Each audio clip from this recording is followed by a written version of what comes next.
Alright, mga kalapatids, eto na yung ating nilinis na natin yung ating gagawing breeder cage. Ayan, no?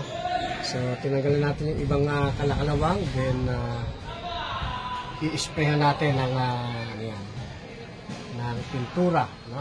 Ayan. So, ayan. Sa kanina ay maraming nakatambak, no? Okay, then inalis na natin. Then, nilinis natin, no? After nito, siguro, ito naman kabila ang ating gagawin. Yan, ito naman. Yan, no? Tambakan. Tambakan pa rin yan, no? Pero lilinisin natin yan. Okay? So, ito po ay merong actually 3 layers ito, no? Ito yung taas, ito yung pangalawa, ito yung pangatlo, no? Tapos sa ilalim may bathtub na. Pero tatanggalin po natin yan at gagawin natin 4 layers para magandang ating marami tayo ma-breed, no?